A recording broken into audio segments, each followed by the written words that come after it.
ये ठंड लगा रहा, ऊपर कौन हो सके परमानेंट, या इधर किनारे पड़ना पड़ेगा शायद।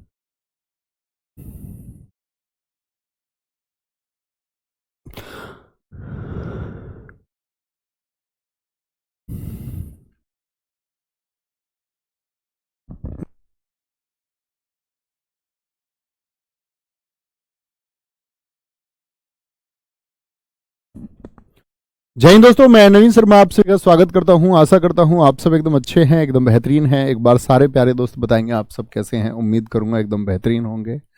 मानसी, विकास, अजय कुमार, आकाश कुमार, वीरेंद्र, मयंक, निधि, रविंदर, चौहान, विकास, प्रशांत, विवेक, लोकेंद्र, साधु, सपना कुमारी, शुभम कोरी, सारे प्यारे दोस्तों का बहुत स्वागत है। बहुत सारा प्यार आप सब लोगों को, हमेशा आशीर्वाद की जो बच्चे मेहनत करें वो जल्द से जल्द सफल हों और आप अपने ड्रीम्स को, अपनी फैमिली को बहुत जल्दी से सपोर्ट कर पाएं और अच्छे से आप अपनी ज़िंदगी में और आगे बढ़ पाएं और मेहनत कर पाएं। तो शुरू करते हैं आज की क्लास को। हम लोग पढ़ रहे थे आधुनिक भारत को, जिसमें आज का टॉपिक शुरू होता है हमारा शहीद आजम भगत सिंह से। अपने आप में भारत के हर युवा वर्ग के बच्चे और रोंगटे खड़े कर देने वाला, अगर बात करें इंस्पायरेशन की, तो मेरे हिसाब से सबसे ज़्यादा जुनून पैदा करने वाला एक कैरेक्टर, ऐसा एक कैरेक्टर जिसने ये सिद्धांत दिया कि कभी नहीं झुकना है और असत्य के खिलाफ हमको लड़ना होगा, और वो लड़ना इस हमारे युवा वर्ग को सिखाया। तो शहीद भगत सिंह जी की अगर हम बात करें, इनका जो जन्म हुआ मित्र, वह हुआ है आपका 28 सितंबर 1907। पहले बेसिक जानकारी जान लीजिए इनकी, ठीक है। 28 सितंबर 1907। शहीदी इनकी हुई है 23 मार्च 1931। जन्म स्थान था इनका बंगा, लायलपुर, पंजाब। जलियांवाला बाग हत्याकांड हुआ 13 अप्रैल 1919 को, बैसाखी के दिन। बताएंगे कितने साल के रहे होंगे ये, कितने साल के रहे होंगे इस समय पर? आप कहेंगे 12 साल के। स्कूल जाते भगत सिंह स्कूल छोड़ करके जलियांवाला बाग की मिट्टी देखने जाते हैं। वो कहते हैं कि जिस जलियांवाला के बारे में मैंने सुना है, 12 साल का एक बच्चा सोच रहा है। आप सोचना 12 साल के बच्चे का क्या माइंड सेट होता है। 12 साल का एक बच्चा कह रहा है कि मेरे देश की वह भूमि जो मेरे पंजाब में स्थित है, मैं वहां जाके उसको देखना चाहता हूं। और एक सीसी में वह मिट्टी भर के लेके आए और बोले, जब जब भी मुझे लगेगा कि मुझ में उत्साह की कमी है, इस मिट्टी को मैं अपने मस्तक से लगाऊंगा। तो यानी कि आप समझ गए होंगे, बचपन से ही उनके अंदर जो राष्ट्र भक्ति थी, जो देशभक्ति थी, वो कूट कूट के भरी हुई थी। एक बार इनके पिताजी, जो अपने मित्र के साथ टहल रहे थे, हम सभी ने छोटी कक्षाओं में पढ़ा है कि भगत सिंह इस तरह से लकड़ियों को गाड़ रहे थे। तो उन्होंने कहा था, भगत सिंह ये क्या कर रहे हो? उन्होंने कहा था, मैं बंदूकें बो रहा हूं और ये बंदूकें एक दिन आजादी की लड़ाई में काम आएंगी। आजादी की लड़ाई में बंदूक एक दिन काम आएंगी। कहने का मतलब है राष्ट्रभक्ति बहुत थी। ये घटनाएं उनके सामने हुई जिन्होंने उनका जीवन परिवर्तित किया है। रॉलेट एक्ट, काना कानून, इसी की वजह से जलियांवाला बाग हुआ। बिना अपील, बिना वकील, बिना दलील का कानून था रॉलेट एक्ट एक, ठीक है। इसके बारे में आपको बता चुका। पंजाब में 1905 और 1906 में अजीत सिंह, जो चाचा थे इनके, कौन है ये? भगत सिंह जी के चाचा थे। इन्होंने अंग्रेजी सरकार के खिलाफ पगड़ी संभाल ओ जेटा आंदोलन चलाया था। यानी भगत सिंह के जन्म से पहले भी उनके जो परिवारजन थे वो क्रांतिकारी थे। यानी क्रांतिकारी भावना उनके अंदर, मित्र आप समझ सकते हैं, वो जन्म से थी, वो जन्म से थी, ठीक है। तो हुआ क्या दरअसल में, ये तो बेसिक जानकारी हुई, आगे जानेंगे। तो रॉलेट एक्ट हो जाता है। रॉलेट एक्ट हुआ। रॉलेट एक्ट का विरोध कर रहे डॉक्टर सत्यपाल और सैफुद्दीन किचलू को गिरफ्तार कर लिया गया। इनकी गिरफ्तारी के विरोध में जो भीड़ है वो जलियांवाला बाग पहुंची। जलियांवाला बाग जब भीड़ पहुंच गई तो दो अधिकारी थे। एक तो माइकल ओडायर है, जो लेफ्टिनेंट गवर्नर था पूरे पंजाब का। किसका? पूरे पंजाब का। और भीड़ को रोकने के आदेश इसने दे दिए कि जलियांवाला जो भीड़ जा रही है उसको रोक दिया जाए, ठीक है। ये भीड़ के आदेश दिए उसने। ये आदेश उसने किसको दिए? जनरल डायर को। दोनों व्यक्ति अलग हैं, ये माइकल ओडायर है, ये जनरल डायर है। जनरल डायर सैन्य अधिकारी था, एक ब्रिगेडियर जनरल था, ये एक एडमिनिस्ट्रेटिव ऑफिसर था, ये प्रशासन में था। ऐसे समझो, ब्रिगेडियर जनरल मतलब आईपीएस जैसी कैटेगरी और ये आईएएस जैसी कैटेगरी थी। जनरल डायर ने वहां भीड़ पर गोली चलाने के आदेश दिए, लेकिन जनरल डायर को आदेश किसने दिए थे? जनरल डायर को आदेश किसने दिए थे? ये आदेश दिए थे आपका माइकल ओ डायर ने, क्योंकि बड़ा अधिकारी वह है। और यही जनरल डायर जो है, इसकी तो 1924 में मौत हो गई थी, 1924 में। और भारत की इस भूमि से प्रेम करने वाले लोग मुझे बताएं, माइकल ओ डायर की मौत कब हुई थी? तो क्या बोलोगे? 1940 में। किसने?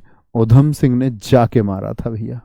उधम सिंह ने लंदन जाके मारा था, लंदन जाके मारा था। किसको? माइकल ओ डायर को लंदन जाके मारा। इनकी बेटी के साथ एडमिशन लिया, उद्देश्य एक ही था, क्या? कि इसको मार के आऊंगा। 20 साल बाद, 1919 की घटना के 20 साल बाद मारा है। ये हमारे बड़े पूजनीय लोग हैं। जलियांवाला बाग हत्याकांड हुआ। अंग्रेजी सरकार के अनुसार लगभग 400 लोगों का डेटा इन्होंने दिया कि वो मारे गए, लेकिन मारने वालों की संख्या 1000 से ज्यादा थी, कि 1000 लोग मारे गए। तो जलियांवाला बाग हत्याकांड की जांच के लिए हंटर आयोग का गठन किया गया। हंटर आयोग, जिसमें कि आपका 8 सदस्य थे। हंटर आयोग में कितने सदस्य रखे गए? 8। जिसमें से पूछा जाता है, दिल्ली पुलिस 2020 में पूछा गया, हंटर आयोग में भारतीय अधिकारियों की संख्या कितनी थी? तो आप कहेंगे 3 भारतीय थे, और तीनों के नाम लिखे हुए हैं, चिम्मनलाल सीतरला, साहबजादा सुल्तान और जगत नारायण। ये 3 लोग थे भारतीय। ठीक है, ये जलियांवाला के बारे में मैंने आपको बताया था। अभी बेसिकली हम पढ़ रहे हैं आपका किसको मित्र? हम पढ़ रहे हैं आपका भगत सिंह जी को। भगत सिंह जी इसी जलियांवाला बाग में गए, ये बात मैंने आपको बताई। इतनी बात समझ में आई आपको? हाँ कहेंगे। आप कहेंगे भैया हम इतनी बात समझे कि जलियांवाला बाग जो था, यानी 12 वर्ष की अवस्था में ये यहाँ गए, तो राष्ट्रभक्ति या बोले उनके जो खून में भक्ति थी देश के प्रति, वह उबाले लेने लग गई। उन्होंने देखा कि मेरा देश अब जो है ये गुलामी की जंजीरों में जकड़ा हुआ है, इन गुलामी की जंजीरों से पार जाना ही होगा।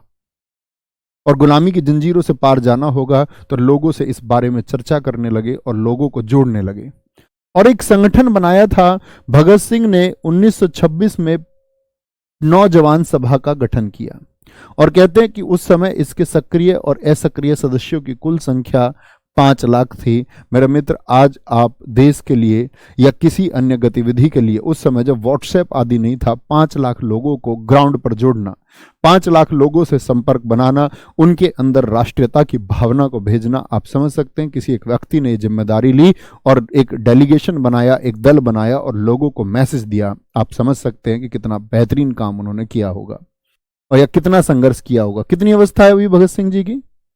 बोले फटाफट से। आप कहेंगे भैया इनकी अवस्था अभी 19 वर्ष की है।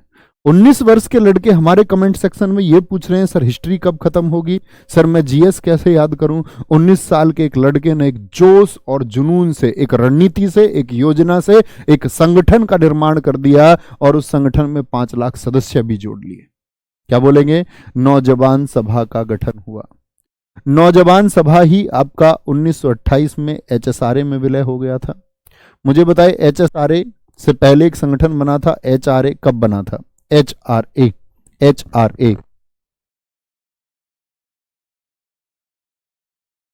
नौजवान सभा 1928 में एचएसआरए में विलय हो गई। यानी जो एचआरए मैंने आपको बताया था 1924 में, इसमें आपका विलय हो गया नौजवान सभा का, और यह संगठन बन गया HSRA, Hindustan socialist Republican association. तो इस तरह से ये काम कर रहे थे।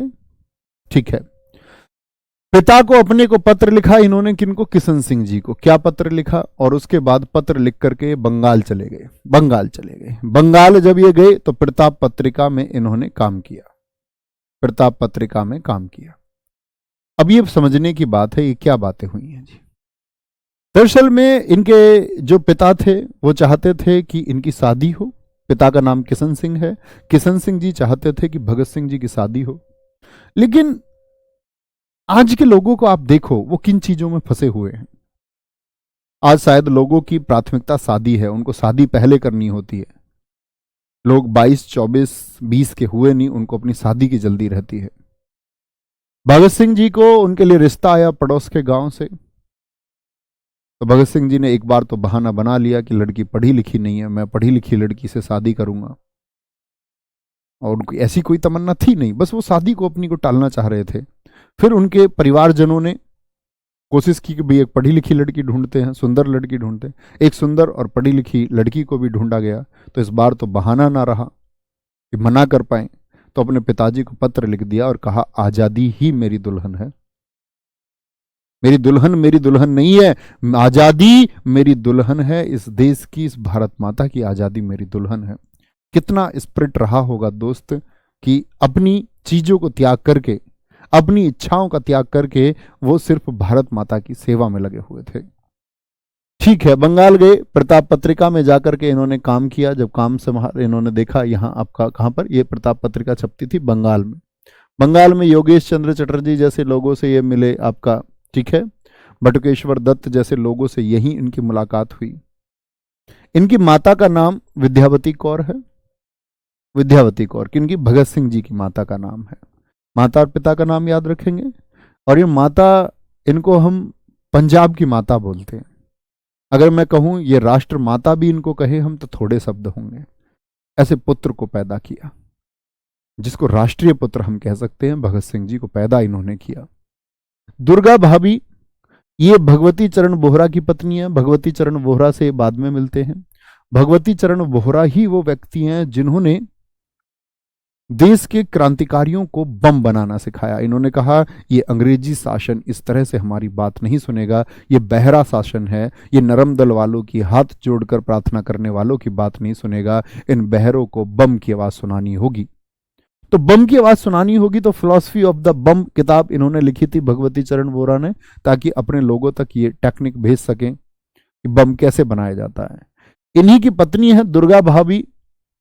दुर्गा भाभी का भारत की क्रांति में क्या योगदान रहा है मित्र? अगर कहीं बंदूकें भेजनी होती, आप लोग जानते हैं क्रांतिकारियों को सर्विलांस पर रखा जाता था, उन पर अंग्रेज अधिकारी नजर रखते थे, पुलिस उन पर वॉच रखती थी, उन पर निगरानी रहती थी।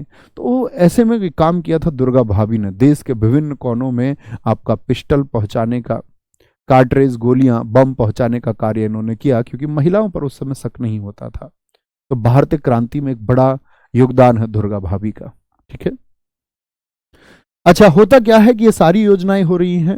सारी योजनाओं में एक चीज आपका कॉमन है सब लोगों के, इनके इंटेंशन में, कि भारत माँ जो गुलामी पे है उसको गुलामी से मुक्त करना है, और अंग्रेजी शासन हमारी बात मानता नहीं है।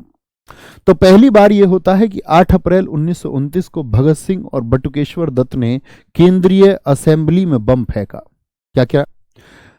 8 अप्रैल को भगत सिंह और बटुकेश्वर दत्त, जो इनके बंगाल में साथी बने, इन दोनों ने केंद्रीय असेंबली, सेंट्रल असेंबली मतलब कि आपका दोस्त, जहां पर जैसे कि आज हम कह सकते हैं आपका, जैसे हमारा पार्लियामेंट है आज का, तो सेंट्रल असेंबली में बहुत सारे लोग बैठे हुए थे। हमारे खुद के नेहरू जी बैठे हुए थे, हमारे आपके सुभाष चंद्र बोस बैठे हुए थे। तो आप कहेंगे कि भैया ये उन लोगों को मारना चाह रहे थे। नहीं, जब ये योजना बनी बम फेंकने की, तो भगत सिंह जी को तो जाना ही नहीं देना चाहते थे। चंद्रशेखर आजाद, उन्होंने कहा कि तुम नहीं जाओगे। क्यों भैया, वो क्यों नहीं देना जाना चाहते थे? याद है मैंने एक घटना बताई थी आपको, 31, मुझे एक घटना बताएंगे, मैंने आपको एक घटना बताई थी, लाला लाजपत राय जी से जोड़ते हैं इस घटना को। लाला लाजपत राय जी की मौत कब हुई? लाला लाजपत राय जी की मौत हुई थी आपका 17 नवंबर, जब वो साइमन का विरोध कर रहे थे, 17 नवंबर 1928। उनकी हत्या का बदला कब लिया गया था आपका? 17 दिसंबर 1928 को। किसकी हत्या हो चुकी थी? किसकी हत्या हो चुकी थी? सैंडर्स की हत्या हो चुकी थी कि नहीं? बोले यस और नो। आप कहेंगे हाँ भैया, सैंडर्स इस समय तक मारा जा चुका था। तो सैंडर्स मारा जा चुका था, तो भगत सिंह, राजगुरु और सुखदेव, इनकी गिरफ्तारी इस समय तक नहीं हुई थी। इनकी गिरफ्तारी इस समय तक नहीं हुई थी, समझ रहे? तो गिरफ्तारी नहीं हुई थी, तो भगत सिंह को समझाते हैं चंद्रशेखर आजाद की, तुम मत जाना,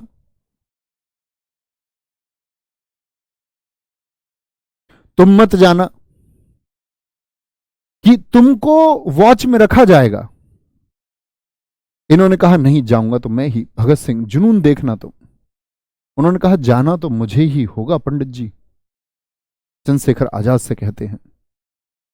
तो वो मानते नहीं है हालांकि पहले, लेकिन बाद में भगत सिंह उनको मना लेते हैं इस एक बात पे, अपनी जिद के लिए बहुत खरे थे इस एक बात में, कि उनको जो जिद थी पॉजिटिव तरीके से वो उसके लिए मना लेते थे लोगों को।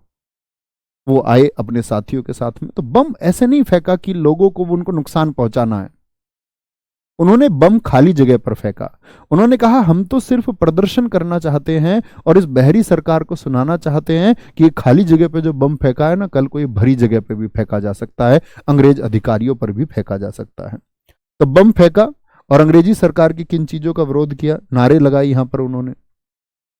दो चीजों का विरोध किया, पर्चे फेंके, पब्लिक सेफ्टी बिल का विरोध हम करते हैं, ट्रेड डिस्प्यूट बिल का विरोध हम करते हैं। इन दोनों बिल, ये दो कानून थे उस समय अंग्रेजों के। एक था पब्लिक सेफ्टी बिल, यानी बिना मुकदमे के हिरासत में ले लेते थे लोगों को बिना कारण के ही, ये पब्लिक सेफ्टी बिल था।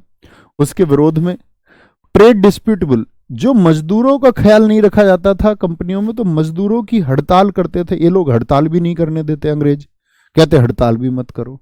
तो ये दो बिल थे, इनके विरोध में इन्होंने कहा 8 अप्रैल 1929 को बम फेंक दिया। बम फेंका, और बम फेंका किसके लिए, और कहा इन्होंने कि भाई हम इस बहरी सरकार को सुनाना चाहते हैं। मेरे दोस्त, मैं आपसे पूछना चाहूंगा कि यहां इंटेंशन सही है या गलत है, ये बताएंगे। अपनी गिरफ्तारी दी और नारा दिया इंकलाब जिंदाबाद, इंकलाब जिंदाबाद, ठीक है।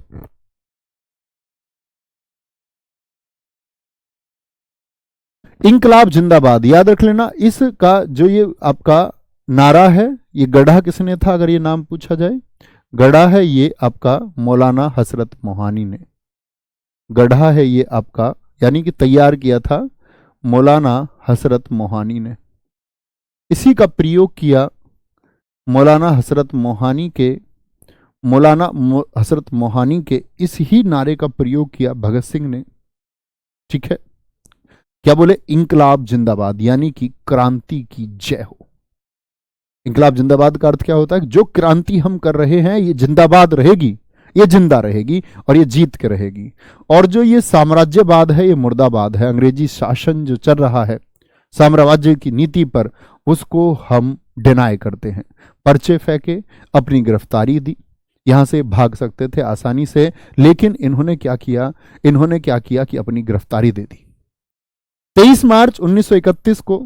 अब यहां पर एक बात समझनी होगी दोस्त, भगत सिंह कोर्ट के ट्रायल में पहुंचते हैं और उनका मुकदमा उन्होंने खुद लड़ा स्वयं। उन्होंने कहा कि मैं इस देश को जो दलीलें देना चाहता हूं, इस देश को जो मैसेज देना चाहता हूं, वो मेरा वकील नहीं दे पाएगा, वो मैं दे पाऊंगा सिर्फ। तो मैं अपना पक्ष खुद लड़ना चाहता हूं। जज साहब के सामने मुकदमा शुरू हुआ। मुकदमा शुरू हुआ तो उस तरह से आप जानते हैं कि भगत सिंह जी पर यहां जान से मारने का यानी हत्या के प्रयास का 307 का एक आरोप सिद्ध हुआ। भगत सिंह ने जज साहब से कहा कि जज साहब, जब कभी भी कोई अपराध होता है तो उस अपराध के पीछे हमेशा आपराधिक मंशा देखी जाती है, यानी कि आपका जो उसका क्राइम करने का इंट्यूशन था, या जो उसका आपका बोलते ना कि हर अपराध के पीछे एक उद्देश्य छिपा होता है, वह उद्देश्य देखा जाता है। जज साहब, हमारा उद्देश्य तो देखिए, जज साहब हमारा उद्देश्य तो देखिए, हमारा उद्देश्य क्या है? हमने किसी को हानि नहीं पहुंचाई है और ना ही हमने कोई ऐसी मांग की है जो अनुचित हो। भगत सिंह ने अपने मुकदमे को आगे और तेज धार देते हुए बहुत तेज स्वर में कहा, उस जनरल डायर को जिसने हजारों लोग मार दिए, उसको आपने उपहार दिए हैं, इनाम दिए हैं, उसको आपने अवार्ड दिए हैं, और आपने कहा था कि उसको अवार्ड इसलिए दिए जा रहे हैं, इस ब्रिटिश सरकार ने यह कहा था कि उसको अवार्ड इसलिए दिए जा रहे हैं क्योंकि उसने अपने पद पर रहते हुए अपने पद का यानी अपने कर्तव्यों का पालन किया है। उसकी मंशा नहीं थी कि वह लोगों को मारे, वह तो सरकार का काम कर रहा था। आपने यह कह करके उसको अवार्ड दिए हैं। जनरल डायर को बहुत सारी जगह अवार्डेड किया गया कि उसने भीड़ को कंट्रोल किया और ब्रिटिश सरकार के खिलाफ जो आवाज उठ रही थी उसको उसने कंट्रोल किया है। आपने जज साहब ये नहीं देखा उसकी वजह से हजारों लोग मारे गए, और उन हजारों लोग मारे गए हैं, उसके पीछे उसकी मनसा को नाम दे दिया आपने कि ये मनसा रही है कि वह ब्रिटिश सरकार के अधीन काम कर रहा था। लेकिन जैसा जब यहां हम बम फेंक रहे हैं तो आपको इसके पीछे की आपराधिक मनसा को भी देखना होगा कि हमारी मनसा क्या है।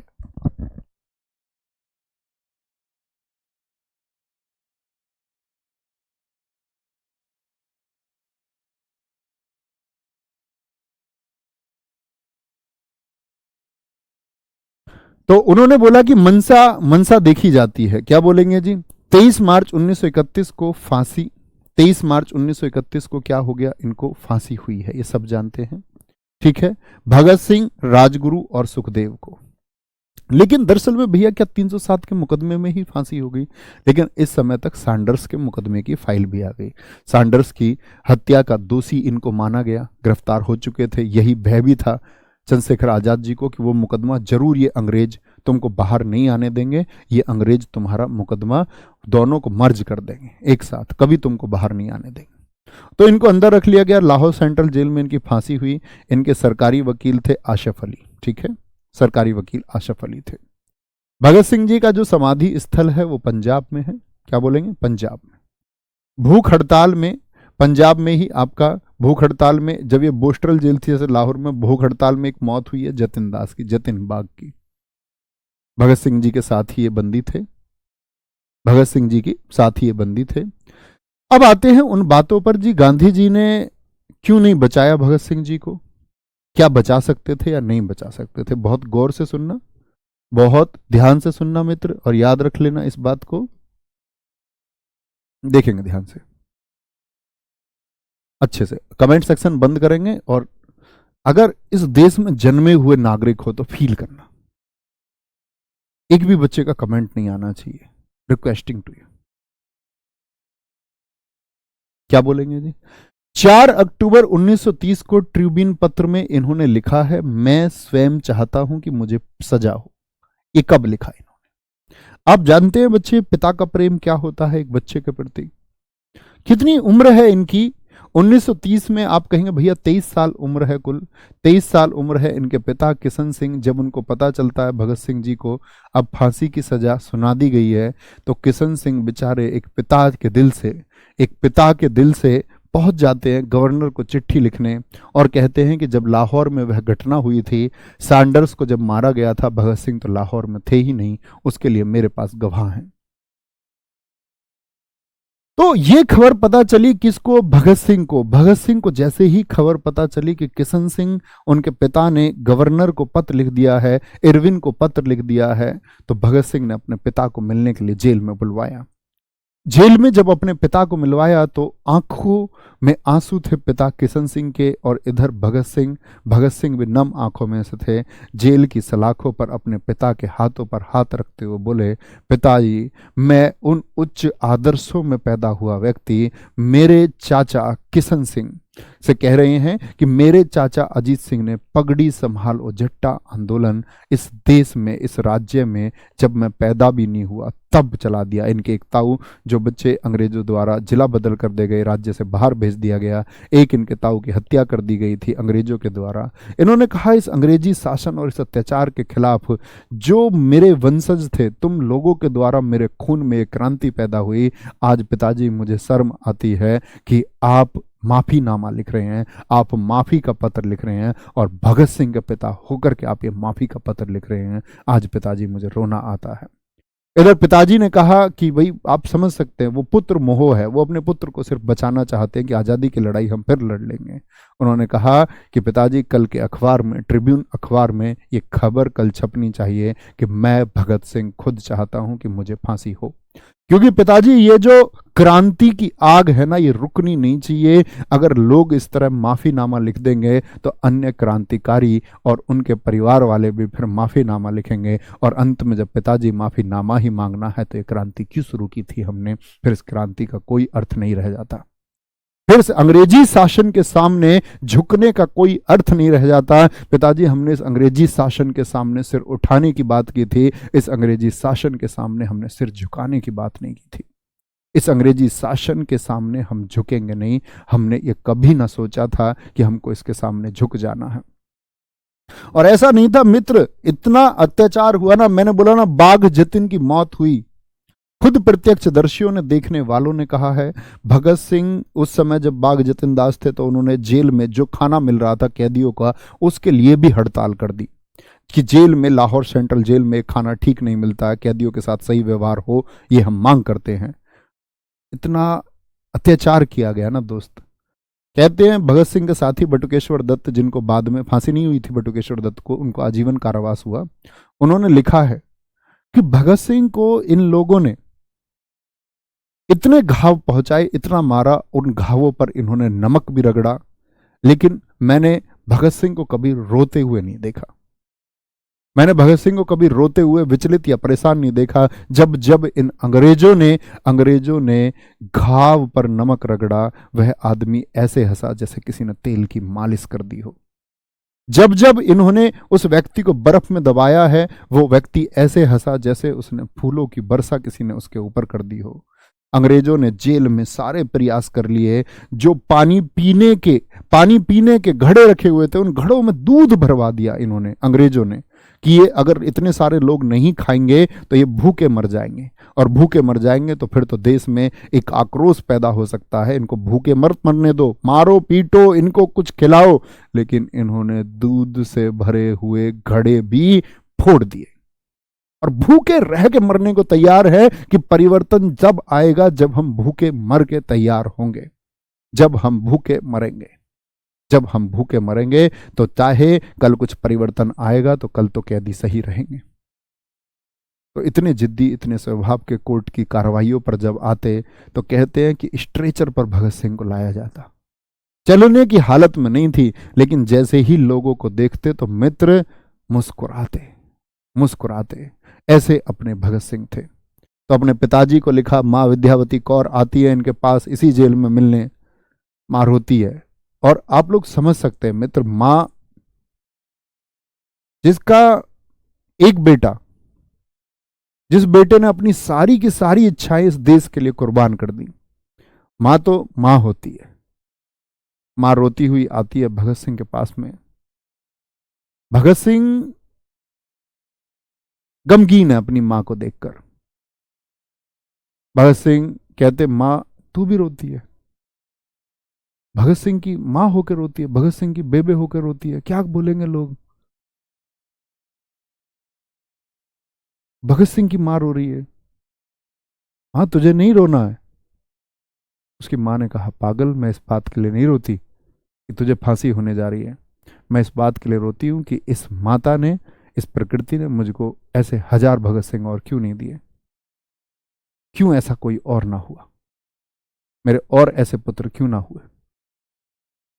तो कहने की बात है कि भगत सिंह लोगों को मैसेज देना चाहते थे कि भाई अब जो है माफीनामा अंग्रेजों से नहीं लिखना है, अंग्रेज सरकार खुद कुछ करती है तो ठीक है, हम माफीनामा नहीं लिखेंगे, अंग्रेज जो चाहे वो करें। क्योंकि हत्या का मुकदमा और जान से मारने का प्रयास, दोनों ही मुकदमे चल रहे थे। अब एक पक्ष आता है इस देश में जो चलता है, इस देश में एक पक्ष आता है दोस्त की गांधी जी के फेवर वाले लोग और एक भगत सिंह के फेवर वाले लोग। और मेरे मित्र तुम समझना, इस देश का जो युवा वर्ग है जिसने थोड़ा कम अध्ययन किया है वो भगत सिंह जी के फेवर में है, जिसने बहुत अध्ययन भी किया है वो भी बहुत सारा भगत सिंह। लेकिन एक वर्ग गांधी जी के फेवर का भी है जो गांधी जी के अहिंसा के मार्ग को अपनाना चाहता है, जो ये कहता है कि क्योंकि भगत सिंह जी के द्वारा हिंसा की गई, भगत सिंह जी के द्वारा हिंसा की गई तो गांधी जी अहिंसा के पुजारी थे। वो कैसे ही इस बात के पक्षधर हो जाते कि हत्या करके भी कोई बच जाए। कैसे ही गांधी जी इस बात के पक्षधर हो जाते कि जिन लोगों ने अहिंसा का पालन किया है उन लोगों की सुरक्षा की बात तय हो जाए। और साथ में दूसरा पक्ष आपको यह भी देखना होगा दोस्त, ब्रिटिश सरकार क्या अपने किसी अंग्रेज अधिकारी की हत्या का मुकदमा माफ कर देती? बात यह है करती ना करती। बात यह नहीं है भगत सिंह ये चाह रहे हैं कि स्वयं फांसी हो, भगत सिंह ये कह रहे हैं कि माफी नहीं मांगेंगे, फांसी हो सो हो। वो ये नहीं कह रहे कि फांसी मेरी छुटनी नहीं चाहिए, वो इस बारे में बात ही नहीं कर रहे हैं। ठीक है, अंग्रेज सरकार माफ करती है तो कर दे, वो इस बारे में उन्होंने कभी विचार ही नहीं किया। वो ये कहते मैं माफी नहीं मांगूंगा। बात है कि प्रयास किया गया इनकी फांसी को बचाने का या नहीं। यहां पर पहले ये समझे, बटुकेश्वर दत्त को आजीवन कारावास हुआ, ठीक है, क्योंकि बटुकेश्वर दत्त सिर्फ धारा 307 के आरोपी थे, बम फेंकने के आरोपी थे। भगत सिंह जी 307 और 302 दोनों के आरोपी थे। मदन मोहन मालवीय ने भगत सिंह की सजा को आजीवन कारावास में बदलने के लिए पत्र लिखे इरविन को। ये पत्र लिखे थे इन्होंने 14 फरवरी 1931 को, 14 फरवरी 1931 को, यानी कि फांसी से कितने दिन पहले की, लगभग 1 महीने पहले की बात है। यानी पंडित मदन मोहन मालवीय प्रयास कर रहे हैं। इन्होंने अन्य लोगों से भी बात की, भगत सिंह जी द्वारा जेल में लिखी गई किताबें हैं। स्वाधीनता की लड़ाई में पंजाब का पहला उभार, the door to death, ideas of socialism और मैं नास्तिक क्यों हूं, why I am an atheist.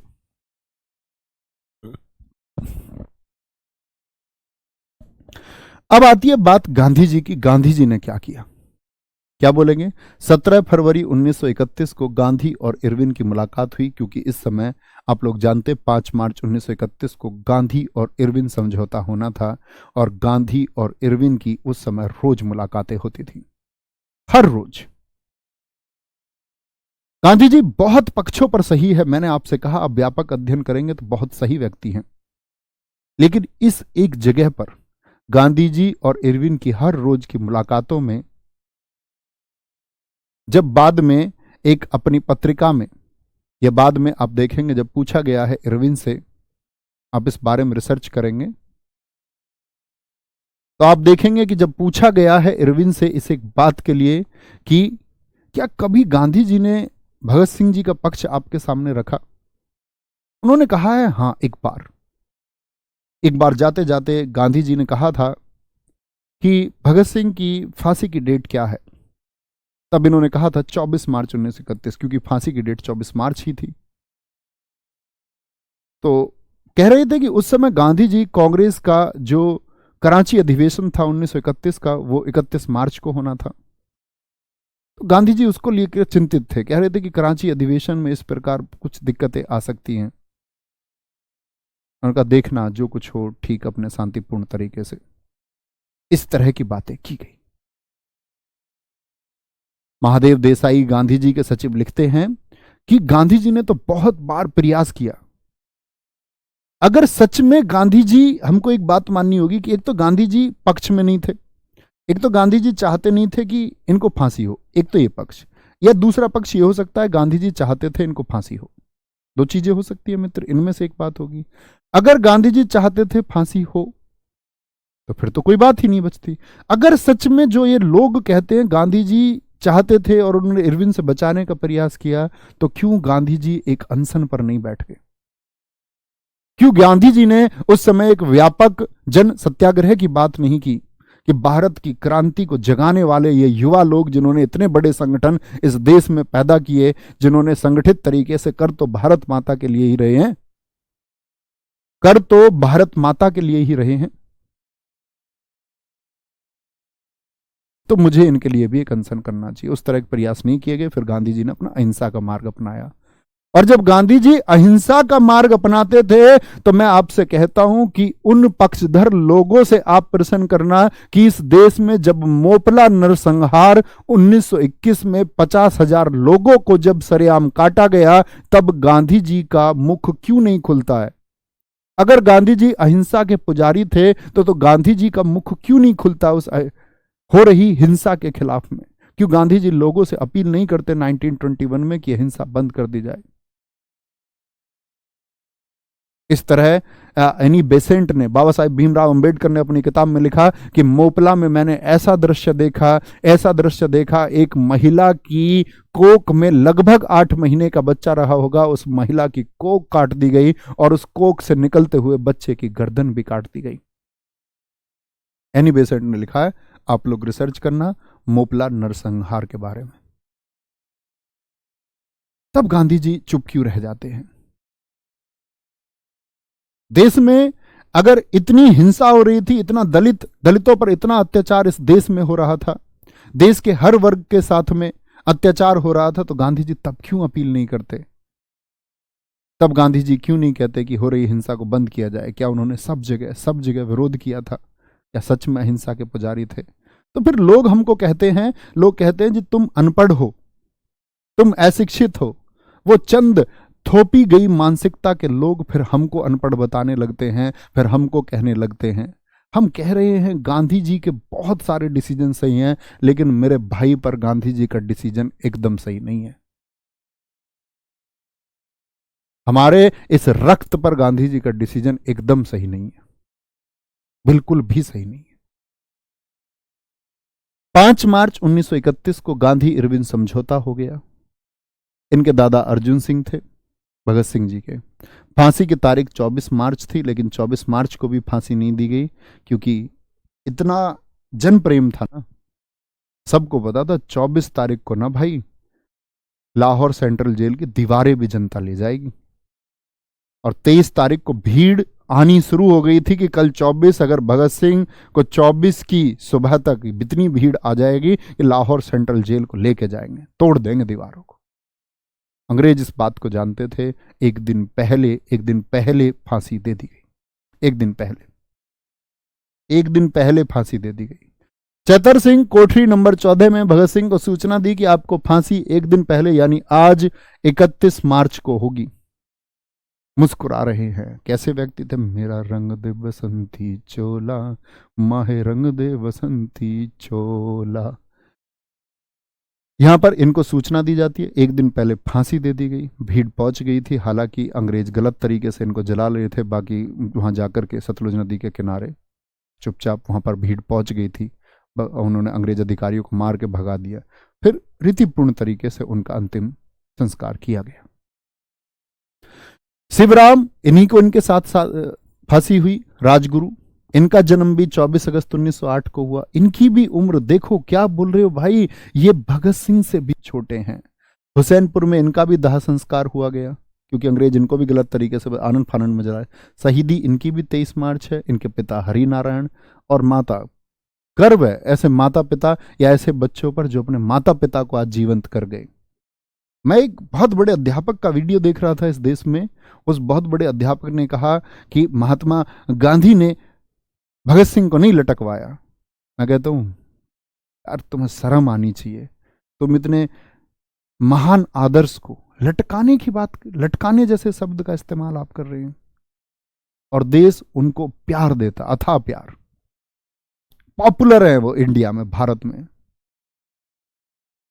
तब मुझे शर्म आती है कि इस देश की युवा पीढ़ी क्यों अध्ययन नहीं करना चाहती, कि वो किसी और के स्टेटमेंट्स पर डिपेंड करती है कि नवीन शर्मा क्या कहता है।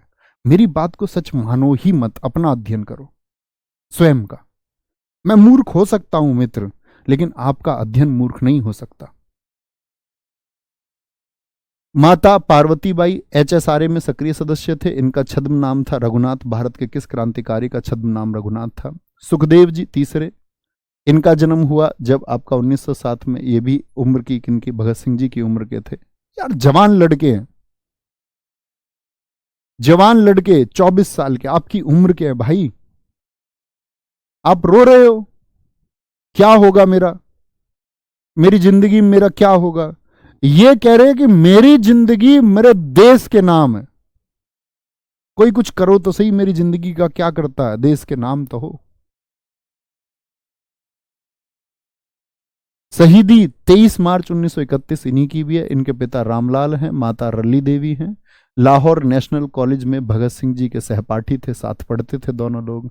HSRA में जो पंजाब समिति थी, हिंदुस्तान सोशलिस्ट, क्या बोलोगे, हिंदुस्तान रिपब्लिकन सोशलिस्ट एसोसिएशन के, HRSA नहीं, HSRA, Hindustan socialist Republican association, Punjab समिति की कमान इनके पास थी। ठीक है, आगे। ऐसे ही क्रांतिकारी हैं चंद्रशेखर आजाद। आप कहेंगे भैया चंद्रशेखर आजाद, आप एक बात बता रहे थे, चंद्रशेखर आजाद ये कह रहे थे भगत सिंह तुम मत जाओ, ये अंग्रेज तुम्हारे साथ ज्यादती करेंगे। क्या इन्होंने कोई प्रयास नहीं किया था भैया उनको छुड़ाने का? इन्होंने बहुत बार प्लानिंग की। इन्होंने कहा कि हम अटैक करके भगत सिंह को लेके आएंगे, अटैक करके। उसके लिए बहुत बार योजनाएं इन्होंने बनाई हैं, विफल रही। 23 जुलाई 1906 इनका भी जन्म हुआ। ये भी कोई बहुत पुराने नहीं, आपका क्या बोलोगे, भगत सिंह जी से बस 1 वर्ष पुराने। और भारत की क्रांति में जितने भी युवाओं को झोंका, सबके गुरु चंद्रशेखर आजाद, सबके। भगत सिंह, राजगुरु, सुखदेव, अशफाक उल्लाह खां, राम प्रसाद बिस्मिल, योगेश चंद्र चटर्जी, सचिन सान्याल आदि सारे लोगों के, बटुकेश्वर दत्त, सबके लीडर कौन? चंद्रशेखर आजाद।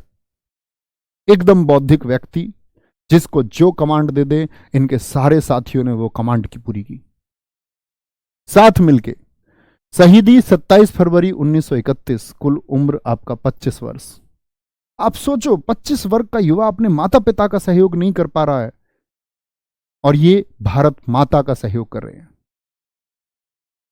1923 एचआरए का गठन, एचआरए का गठन 1924 में ही एचआरए से जुड़े, एचआरए से जुड़े। कुछ मेरे मित्र कह रहे हैं सर सुखदेव को फांसी कहां दी गई? पूजा प्रजापति। बेटा पहले तो नाम के आगे जी लगाइए। दूसरी बात, मैंने बोला आपको अभी तक इतना भी नहीं पता है इस देश में कि राजगुरु भगत सिंह और सुखदेव जी को एक साथ फांसी हुई है।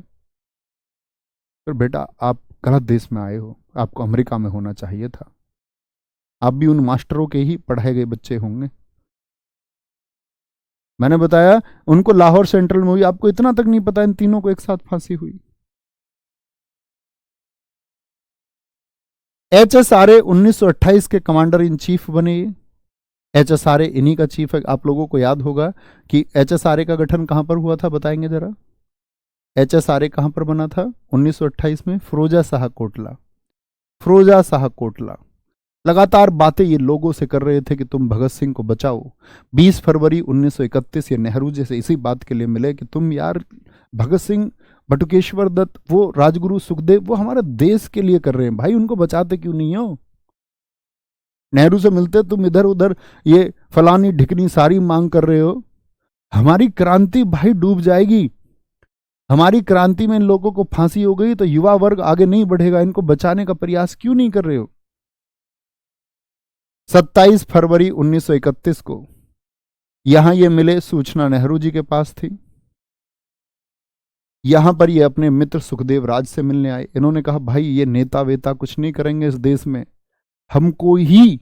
इस टाइम इन्होंने प्रयास किया कि जब भगत सिंह को ये पेशी के लिए लेकर के जाएंगे, इस बार हम खुला आक्रमण करेंगे, गाड़ी अन्य लेकर के जाएंगे और भगत सिंह को हम निकाल के लेकर के आएंगे किसी भी हाल पे। अब तैयारियां शुरू कर दो, अगली पेशी पे भगत सिंह को लेके आना है।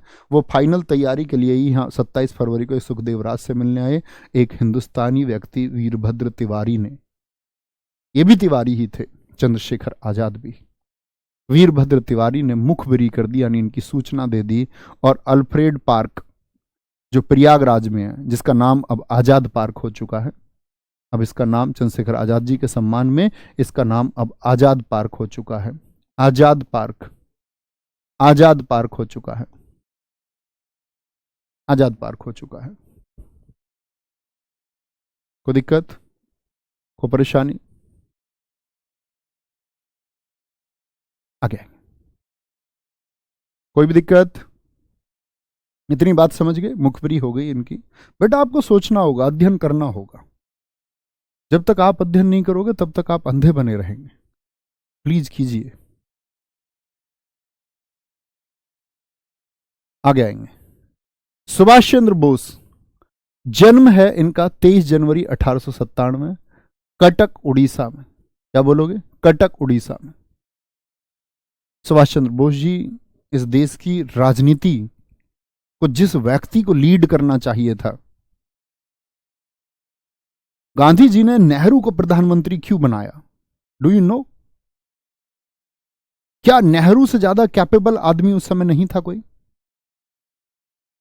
गांधी जी का तर्क सुनिए। गांधी जी ने वल्लभ भाई पटेल जो देश के प्रधानमंत्री होने थे, ये एक तर्क दे दिया कि वल्लभ भाई पटेल अब बूढ़े हो रहे हैं, यानी कि किसी बुजुर्ग व्यक्ति को प्रधानमंत्री नहीं होना चाहिए देश का। उन्होंने कहा नेहरू युवा हैं और अंग्रेजी भाषा पर अच्छी पकड़ रखते हैं, यानी हमारे देश के प्रधानमंत्री को चुनने के लिए उस समय अंग्रेजी भाषा की एक बाध्यता गांधी जी के द्वारा पुट की गई थी। मित्र आप इस बात पर रिसर्च करना कभी। गांधी जी चाहते थे नेहरू जी प्रधानमंत्री हो, इसीलिए नेहरू जी प्रधानमंत्री देश के हुए। बात हम नेहरू जी की काबिलियत पर प्रश्न चिन्ह नहीं लगा रहे। नेहरू जी देश के एक सफल प्रधानमंत्री रहे हैं, जिस देश के बारे में ये घोषणा की गई थी कि नेहरू, अगर ये घोषणा की गई थी इस देश के बारे में कि ये देश सरवाइव नहीं कर पाएगा अंग्रेज छोड़कर चले जाएंगे तो नेहरू जी ने उस देश को सरवाइव कराया है। उनकी प्लानिंग्स और योजनाएं बहुत बेहतरीन थी, लेकिन मैं कह रहा हूं कि प्लानिंग्स और योजनाएं उनकी स्वयं की नहीं, बहुत सारे लोगों की थी। तो नेहरू जी के अलावा कोई और लीड नहीं कर सकता था। देश के प्रधानमंत्री होना, देश के पहले प्रधानमंत्री होना डिजर्व करते थे Subhash Chandra Bose. Too much intellectual, too much technical अगर कोई पर्सन इस देश में हुआ तो सबसे ज्यादा सुभाष चंद्र बोस। क्या बोलेंगे? क्रांतिकारियों की बात मैं कर रहा हूं। सुभाष चंद्र बोस के पिता जानकीनाथ, माता प्रभावती, इनके पिताजी हमेशा चाहते थे आईसीएस परीक्षा पास करें। 1920 में आईसीएस की परीक्षा पास की और ऐसे पास नहीं की, 4th रैंक इनकी आई। इस देश के सभी अब तक के जितने एस्पायरेंट्स थे उन सभी एस्पायरेंट्स में सबसे ऊंची रैंक किसी की नहीं आई। परीक्षा बहुत लोगों ने पास की।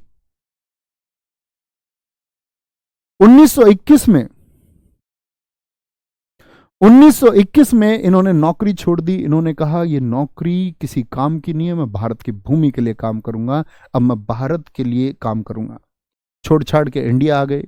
1928 में डोमिनियन स्टेटस की मांग की कि अंग्रेज सरकारों ने जहां जहां जिन जिन देशों में राज कर रखा है, चाहे ऑस्ट्रेलिया हो चाहे आयरलैंड हो, ऐसे ही अधिकार हम भारतीयों को भी मिलने चाहिए ताकि हम भी अपने नियम बना सके, अंग्रेजी सरकार के अधीन ही नहीं रहेंगे। और जब व्यक्ति इतने बड़े पद को छोड़ के आए, उस समय के चर्चित पद को छोड़ के आए, देश की जनता में आए, तो देश की जनता तो प्यार करेगी। और मित्र, मैंने बताया था एक टाइम सुभाष चंद्र बोस की ये पॉपुलैरिटी हुई, इतनी लोकप्रियता हुई कि लोग गांधी जी की जगह सुभाष चंद्र बोस जी की नीतियों को सही मानने लग गए। याद है मैंने कांग्रेस के चुनाव बताए थे।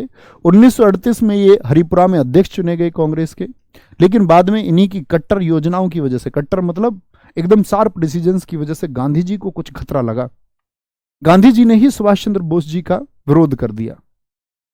राष्ट्रीय कार्यकारिणी के बहुत सारे लोगों ने इस्तीफा दे दिया। आप जानते हैं बहुत सी छोटी छोटी बातों पर गांधी जी अक्सर अनशन कर दिया करते थे। 1939 कांग्रेस का त्रिपुरी संकट। यह कांग्रेस का त्रिपुरी संकट है कि जब सुभाष चंद्र बोस जी को, मैंने आपको बताया था कि यहां पर आपका त्रिपुरी संकट में क्या हुआ था, गांधी जी का फेवरेट कौन था? पट्टाभी सीता रमैया। कितनी वोट मिली थी बताओ जरा? गांधी जी ने खूब प्रचार किया दबा के, बोले भैया पट्टाभी सीतारमैया हारा तो मैं हारूंगा। क्या जरूरत पड़ रही है गांधी जी को? पट्टाभी सीतारमैया देश की राजनीति में अब से पहले कोई विशेष योगदान नहीं था, और गांधी जी उसको कांग्रेस का अध्यक्ष बनाने पर तुले हुए हैं। जिद पकड़ ली गांधी जी ने एक छोटे बच्चे की तरह। सुभाष चंद्र बोस जो 1 साल अध्यक्ष रह चुके हैं, जिनके पास अनुभव है, जिनके डिसीजन सही है, जिनको देश प्यार कर रहा है, अब बस इनको अध्यक्ष नहीं रहने देना। ठीक है, तो मैं कहता हूं ना, बहुत जगह ठीक है, जब वो असहयोग आंदोलन में शुरू करते हैं वो बहुत अच्छे हैं, लेकिन जब चोरी चोरा पर वो किसी की सलाह नहीं लेते तो गांधी जी खराब हो जाते हैं। दांडी मार्च पर जब इन अंग्रेजों के कहने से गांधी जी लंदन चले जाते हैं, दांडी मार्च शुरू करते हैं, गांधी जी बहुत अच्छे हैं, लेकिन जब वो आपका अंग्रेजों के बहकावे में आकर, उनको नहीं पता कि अंग्रेज बहकाएंगे, इरविन के कहने पर गोलमेज चले जाते, तो ऊर्जा ही तो खत्म हुई। इतने दिन के सफर में क्या हुआ? वापस लौट के आए लंदन से, क्या मिला लंदन गोलमेज में? कुछ नहीं मिला। वापस आके कहते फिर सविनय अवज्ञा शुरू करो। आपके अपने आदर्श होने चाहिए, आपको किसी के बहकावे में थोड़ी आना है। तो गांधी जी जब आंदोलन को शुरू करते हैं तब ठीक है, लेकिन बहुत सी जगहों पर, यहां पर क्या कर रहे हैं?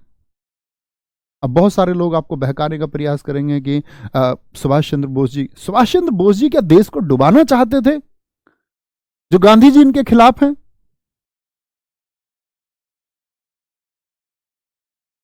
क्या महात्मा गांधी ने जिन लोगों को चुना, नेहरू जी को, उनके परिवार, आप सोचे इंदिरा गांधी के द्वारा क्या देश में तानाशाही नहीं की गई? क्या तब इंदिरा गांधी जी के समय पर गर्मजोशी का शासन नहीं किया? क्या गांधी जी ने ऐसा बीज बो दिया था कि नरम ही लोग शासन करेंगे? ऐसे लोग तो तब भी शासन में आए ना, कि गांधी जी कहें कि उग्र शासन होगा, देश के लिए हितकर नहीं होगा। इन्होंने क्या देश में हत्याएं करवा दी किसी की? ये सिर्फ भारत की आजादी के लिए टेक्निकल मांगे ही तो कर रहे थे सही तरीके से। 1939 कांग्रेस का त्रिपुरी संकट। 1939 में फॉरवर्ड ब्लॉक का गठन किया गया। जब कांग्रेस से हट गए तो इन्होंने अलग संगठन बनाया। अब कांग्रेस के सारे नेता इनके खिलाफ हो गए, इनकी जासूसी होने लगी। अंग्रेज सरकार इनको इस समय पर मारना चाहती थी।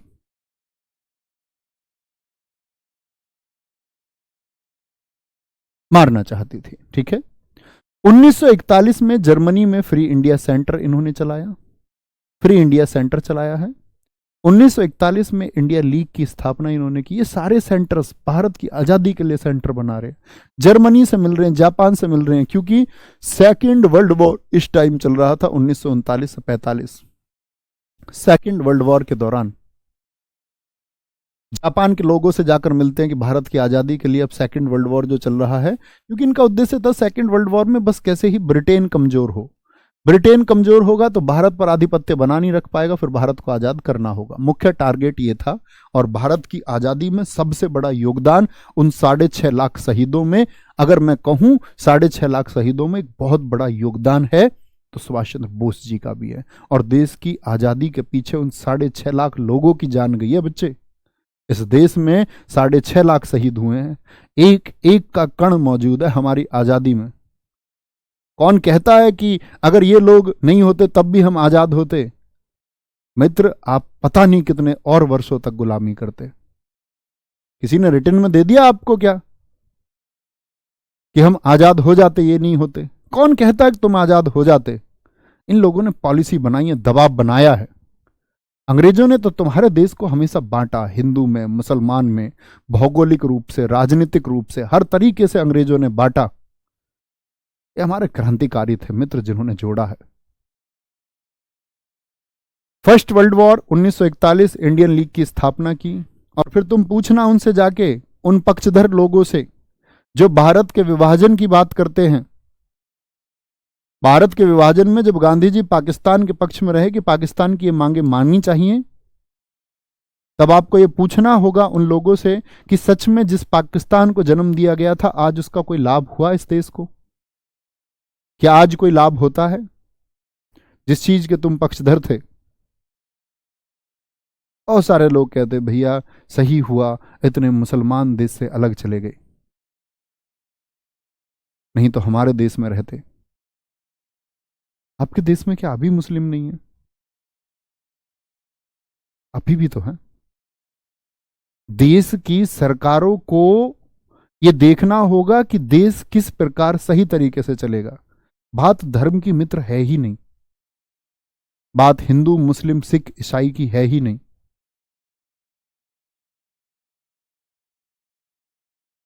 आप सोच के देखिए, क्या ऐसे मुस्लिम देश नहीं हैं जहां पर बहुत अच्छा शासन हो, जहां पर कठोर रूप से शासन हो? अरब का शासन आप देखिए, सऊदी अरब, नहीं है अपराध।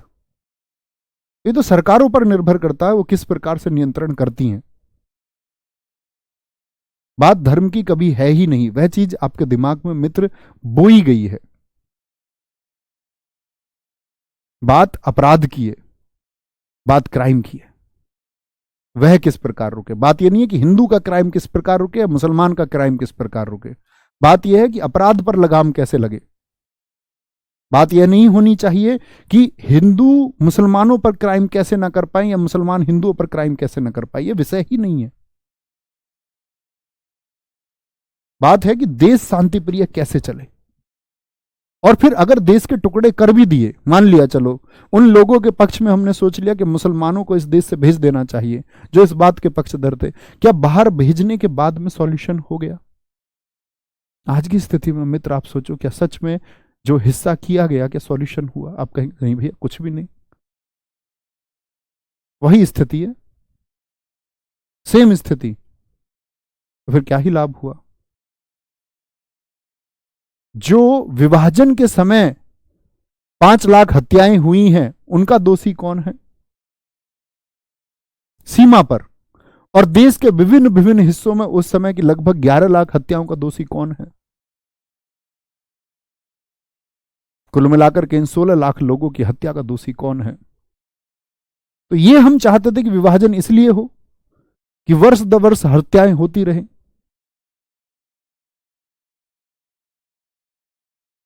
हमको मित्र ये समझना होगा, हर धर्म में अपराधी व्यक्ति छिपा हुआ है। हम कितना ही आड़ ओढ़ ले और हर धर्म में अच्छा व्यक्ति छिपा हुआ है।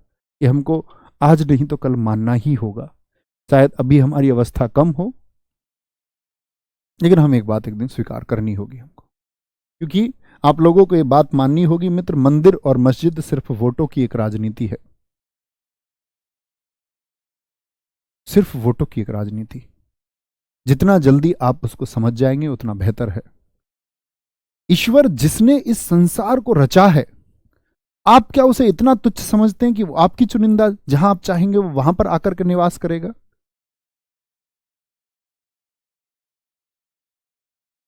आप कहीं पर लकड़ी का लाके कोई स्ट्रक्चर लगा देंगे और आप कहेंगे अब भगवान मुझे यही मिलेगा। ईश्वर को क्या आपने इतना तुच्छ समझ लिया कि मनुष्य के द्वारा बनाई गई चीजों में वह रहेगा? तो फिर तो आप ईश्वर को नियंत्रण करना चाह रहे हैं मित्र। ईश्वर हर जगह है मित्र, हर जगह व्यापक है। अगर आप ईश्वर को सच में समझते हैं, भगवान को आप सच में समझते हैं, तो आपको ये सोचना होगा भगवान कितनी असीम शक्ति रहा होगा जिसने इस ब्रह्मांड की रचना की है। अगर आप मानते, नहीं मानते तो बात ही अलग है। अगर मानते हैं तो मैं ये कहता हूं फिर आपको किसी धर्म का ओढ़ लेने की या धर्म की आड़ लेने की आवश्यकता नहीं है। फिर आप हर जगह ईश्वर को देखेंगे, हर एक जगह। फिर आपको आवश्यकता ही नहीं होगी मित्र कहीं कुछ और देखने की, कहीं कुछ जाने की, किसी को कम या ज्यादा समझने की। फिर आप हर जगह ईश्वर को पाएंगे। आप महसूस कर पाएंगे उस एनर्जी को कि हाँ वो है। क्योंकि जो नास्तिक है, जो वेदों में नहीं मानता, वो नास्तिक। जो ईश्वर का एग्जिस्टेंस ही नहीं मानता, उसका कोई सॉल्यूशन नहीं है। क्योंकि हम लोग तो स्वार्थी लोग हैं बच्चे। कल को हमारे पिताजी की मौत हो जाए, हम कहेंगे मैं छोटा था, मेरे पिताजी मर गए, मैं तो भगवान को नहीं मानता। मेरी चीजें मेरे अनुरूप नहीं हो रही हैं, यानी मेरा स्वार्थ पूरा नहीं होना हो रहा है, और ये चीजें होनी चाहिए थी और ये चीजें मेरे पास नहीं है, इसीलिए भगवान नहीं है, इसीलिए ईश्वर नहीं है। अक्सर हम ये कहते हैं। मेरे साथ कोई दुर्घटना हो जाती है या मेरे साथ कुछ ऐसा घटित हो जाता है, हम कहते हैं मैं ईश्वर को नहीं मानता। ये तो कोई बात ना हुई मित्र कि आप अपने अभाव की वजह से ईश्वर को नकारते हैं। आपको सोचना होगा वह संपूर्ण सत्ता है। बात मित्र धर्म की नहीं है। मैं कहता हूं आपको किसी धर्म का सहारा लेने की ही जरूरत नहीं है। आपको सिर्फ यह देखना है कि आपके कर्म कैसे हैं, क्योंकि धर्म हमको सत्य सिखाता है। धर्म हमको मार्ग दिखाता है कि ये सत्य है और ये सत्य है, मैं इसके लिए अपनी गर्दन कटवा सकता हूं। सत्य के लिए मैं अपनी गर्दन कटवा जाऊंगा। असत्य की तो बात ही नहीं है। और आप सोचें, अगर धार्मिक स्थान बेहतर होते, जिन लोगों की आस्था है उनको मैं सैल्यूट करता हूं, ठीक है। अगर आप सोचे धार्मिक स्थान, सबसे ज्यादा बवाल ही धार्मिक स्थानों का है मित्र। सबसे ज्यादा झगड़े और लड़ाइयों का कारण क्या है? आप कहेंगे भैया धार्मिक स्थान है। आज किसने कराया ये झगड़ा? पॉलिटिकल पार्टीज ने। क्यों कराया? अपने आप को सरकार में बनाने के लिए। आप क्या कर रहे थे उसमें? हम मूर्ख थे, हम जान ही ना पाए कि हम झगड़ क्यों रहे हैं। बात धार्मिक स्थान की नहीं है। क्या धार्मिक स्थान पर जाने वाले व्यक्ति पाप नहीं करते? मैं आपको कितने ही लोग ऐसे दिखा दूं जो बहुत बड़े पुजारी बनते हैं, जिनके अंदर पाप छिपा हुआ है। तो धार्मिक स्थान का धर्म से कोई लेना देना ना रहा मित्र। पहले आप धर्म का मार्ग अपनाइए। धर्म का मार्ग है आपके सत्य का मार्ग। सच क्या है, पहले आप उस पर तटस्थ हो जाइए। अंधे ना बनिए, अंधे होकर के फैसले ना लीजिए। मुसलमानों को काट दो सारों को, लोगों को ये एजुकेशन दे रहे हैं, हमारे हिंदू युवा वर्ग को। ये नीति हो सकती है क्या? ये सच में मार्ग हो सकता है क्या? आपके भाई, हिंदू भाई जो अरब देशों में और मुस्लिम देशों में व्यापार बन रहे हैं, वहां पर एक प्रावधान आए और किस दिन बोले कि अरब में जितने भी हिंदू हैं उनको काट दिया जाए। भाई कैसा महसूस करेंगे आप? और मार काट और कट्टरता की इस लड़ाई में तो हिंदू कमजोर ही रहे होंगे, क्योंकि चंद मुसलमानों ने इस देश में तलवार के दम पर अभियान किए हैं।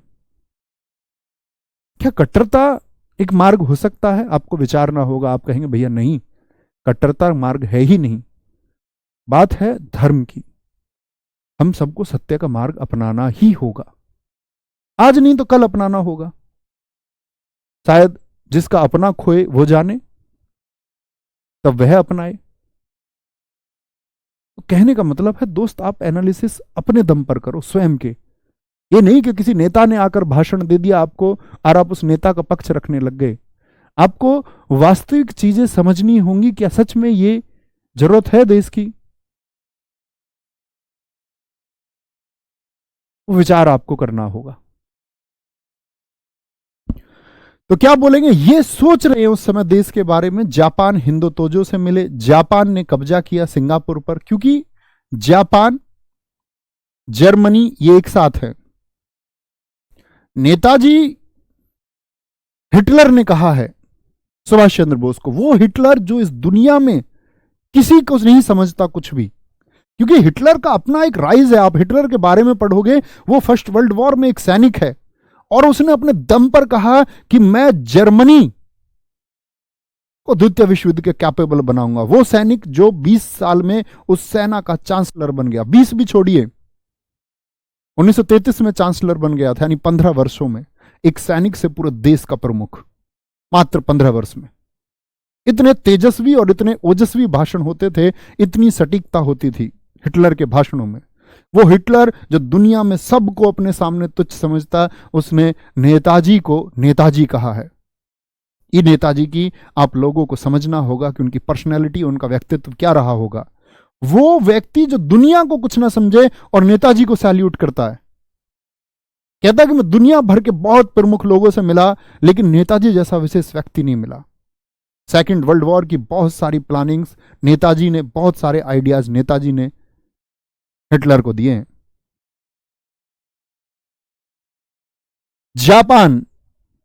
जापान ने कब्जा किया किस पर? सिंगापुर पर, क्योंकि जापान और ये एक साथ है जर्मनी, भारत के सैनिकों की मदद से, क्योंकि आजाद हिंद फौज इस समय बन चुकी थी। सेकेंड वर्ल्ड वॉर 1929 से 45, मित्र राष्ट्र एलायंस, ठीक है, और आपका धुरी राष्ट्र axis powers, Germany, Japan, Italy, चीन, कोरिया, ये एक तरफ थे सारे। मित्र राष्ट्रों में आपका दुनिया के अमीर देश, वो एक तरफ थे। तो इसी समय पर आजाद हिंद फौज बनाई गई, कैप्टन मोहन सिंह, रास बिहारी घोष, निरंजन सिंह के द्वारा। 4 जुलाई 1943 को सुभाष चंद्र बोस जी को इसकी कमांड मिली है। और आजाद हिंद फौज किससे लड़ रही थी? ब्रिटेन से, जिस ब्रिटेन का हम पर राज है। वो बस उसको कमजोर कर देना चाहते थे, वो बस उसको कमजोर करना चाहते थे। 5 जुलाई 1943 सिंगापुर से दिल्ली चलो का नारा दिया गया, सिंगापुर का नारा दिया गया।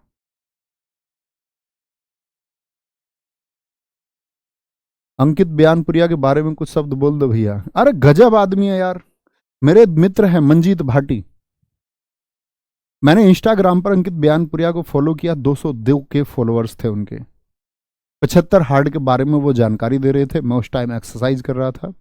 मैंने अपने मित्र 2-3 लोगों से और कहा, और मुझे इंट्यूशन हुआ, मैंने एक बात कही कि ये इस देश में छाएंगे, बहुत शानदार छाएंगे इस देश में।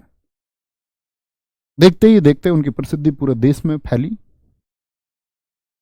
स्वच्छता कार्यक्रम मोदी जी के साथ किया, क्योंकि उन्होंने देश को, वो बच्चे नंगापन नहीं दिखाया। और हम लोगों को आगे प्रोसीड ही करना चाहिए ऐसे लोगों को। जिन लोगों को लगता है ना प्रसिद्धि नंगापन करके आती है, उन लोगों के मुंह पर तमाचा मारा है। अंकित बयानपुरिया ने उन लोगों के मुंह पर तमाचा मारा है, उनको सिखाया है कि ये प्रसिद्धि का कारण नंगापन ही नहीं हो सकता। प्रसिद्धि आपको अपनी मेहनत से और लोगों को आप सही दिशा और सही गाइडेंस दिखाएं, तब भी मिलती है। अगर इस देश में हम लोग या सरकारें इस पक्ष में काम करें कि जो लोगों को सही दिशा दिखा रहे हैं, उन लोगों को बहुत प्रोत्साहित किया जाए, और जो लोग देश में गलत चीजें कर रहे हैं उनको दंडित किया जाए, तो देश का जो ये समाज है, ये अपने आप ही सही रूप से विकसित होगा। क्योंकि फिर लोगों को पता होगा कि प्रसिद्धि सही काम से मिलेगी, नग्नता और नीचता से प्रसिद्धि नहीं मिलेगी। तब वह लोग इस तरह के काम करने बंद करेंगे। लेकिन देश में अक्सर अच्छे कामों को कम और जो अभद्रता है, जो अश्लीलता है, उसको ज्यादा पेश किया जाता है। आपको ये बात समझनी होगी मित्र। लेकिन अक्सर होता भी क्या, जो लोग सही ट्रैक पे चलते कल वही ट्रैक भटक जाते हैं। जैसे मैं देख रहा था, उनका एक गाना आ रहा है, किन लोगों के साथ आ रहा है। मैं नहीं मानता कि इस तरह की चीजें हों। उनको अपना ट्रैक छोड़ना ही नहीं चाहिए। जिससे लोग मोटिवेट हो रहे हैं उसी एक ट्रैक पे चलिए। आप बहुत शानदार कर रहे हैं, देश आपके ऊपर गर्व करता है। लेकिन कल कोई भी ऐसी हरकत हुई कि आप ऐसे लोगों के साथ एक्टिव हुए, तो फिर हमको बहुत दुख होगा। क्योंकि जो व्यक्ति सम्मान पा लेता है, उस व्यक्ति को हम हमेशा सम्मानजनक दृष्टि से देखना चाहते हैं और सम्मानपूर्ण जगह पर देखना चाहते हैं। और वह व्यक्ति कभी उस तरह की चीजों में शामिल हुआ जिसको इस देश की संस्कृति पसंद नहीं करती, तब दुख भी होगा। आगे तो 4 जुलाई 1943 को सुभाष चंद्र बोस जी को कमांड मिली। 5 जुलाई 1943 को सिंगापुर से दिल्ली। ठीक है। अक्टूबर 1943 अस्थायी सरकार की घोषणा। एक अस्थायी सरकार की घोषणा की गई, जिसको उस समय के 13 देशों ने मान्यता दी कि हम ब्रिटिश सरकार के अधीन नहीं है, हमारी अपनी सरकार है। मुख्यालय इसका बनाया गया रंगून में, 2 मुख्यालय थे इसके। आजाद हिंद फौज में ब्रिगेड थी महिलाओं की, लक्ष्मीबाई, महिलाओं को ट्रेंड किया गया। Mahatma Gandhi brigade, Abul Kalam brigade, Nehru brigade. Nehru brigade, Mahatma Gandhi brigade, Abul Kalam brigade, Nehru brigade, Lakshmibai, महिलाओं को कमांड करने के लिए। 1924 में नारा दिया, तुम मुझे खून दो मैं तुम्हें आजादी दूंगा। तुम मुझे खून दो मैं तुम्हें आजादी दूंगा। लाल किला मुकदमा चला। प्रेम सिंह सहगल, शाहनवाज खान और गुरबख्श सिंह।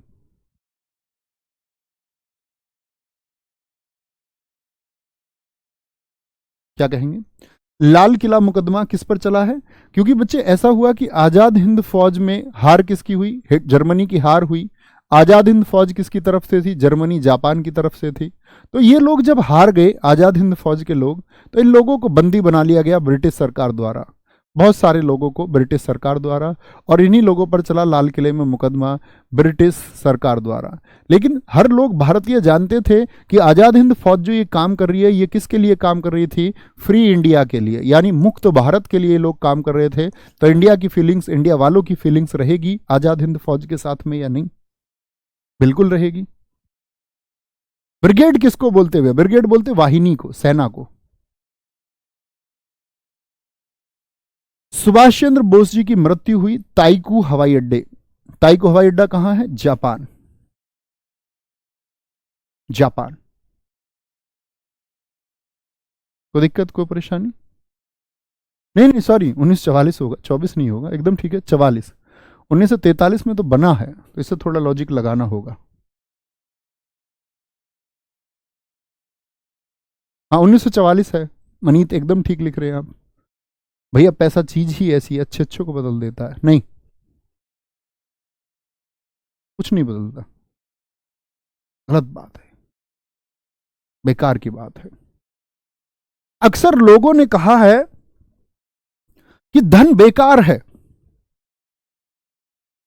पैसा बेकार चीज है। आपके पास है कितना? लोगों ने कहा ये 10-20 गाड़ियां कोई आदमी रखता है, ये बेकार है। तुम्हें कैसे पता? सिर्फ सुन के मान लिया। हाँ, तुम्हारे पास 10-20 गाड़ी, पानी का जहाज, आइलैंड, और तुम्हारे पास ये सब कुछ होता और तुम कहते।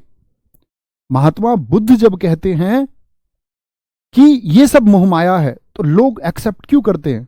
क्योंकि वो जान चुके हैं कि महात्मा बुद्ध के पास ये सब कुछ है और वह उसको त्याग करके आ रहे हैं। तो मित्र, तब तक कुछ मत कहिए जब तक आप सच में किसी चीज के बारे में नहीं जानते, या किसी और ने वो बात आपसे कह रखी, आप उसको इसीलिए कहते नहीं। मैं इसीलिए कह रहा हूं, आप अपना विश्लेषण कीजिए। स्वयं का विश्लेषण, किसी और की कही बातों को मेरे पास तक ना पहुंचाइए। सुभाष चंद्र बोस की मृत्यु ताई के हवाई अड्डे पर जापान में हुई। कब? 18 अगस्त 1945। इसके बाद से सुभाष चंद्र बोस जी का कुछ पता नहीं है, अंतिम बार यहीं देखे गए। बहुत सारे लोग कहते हैं हमारे देश में गुमनामी बाबा यही थे, उनके लेख उनसे मिलते हैं। सब बेकार की बातें हैं, कहीं कुछ नहीं है। न्यूज चैनल्स अपनी टीआरपी बढ़ाने को, यूट्यूब चैनल्स पे बहुत सारे लोग इस तरह की खबरें बना के, मैं बना सकता हूं आज ही रात 10 न्यूज वायरल, जो वायरल हो जाएंगी। लोगों को मजा आता है फर्जी बातें करने में, कुछ भी बात कर रहे हैं, जो मुंह में आ रहा है वो बात कर रहे हैं, क्योंकि उन्हें पता है ना देश में 135 करोड़ लोग हैं, ठाली बहुत सारे हैं जो हर चीज को ही देख लेते हैं। कुछ भी आएगा हर चीज को ही देख लेंगे, कुछ छोड़ेंगे ही नहीं कि कुछ छोड़ दें। तो सुभाष चंद्र बोस जी यहाँ अंतिम बार देखे गए, तवाई को हवाई अड्डे में ये प्लेन क्रैश हुआ इनका। इसके बाद ये कभी नहीं देखे गए। सुभाष चंद्र बोस जी की यहाँ पर मृत्यु हुई। कल मित्र हम यहाँ पर पढ़ना शुरू करेंगे आपका बंगाल के बाद में सिखों के बारे में, सिख धर्म के बारे में हम यहाँ पर पढ़ना शुरू करेंगे। ठीक है, कल हम लोगों को पढ़ना है सिख धर्म। सिख धर्म के साथ साथ में और कौन कौन से टॉपिक है मैं देख लेता हूँ एक बार।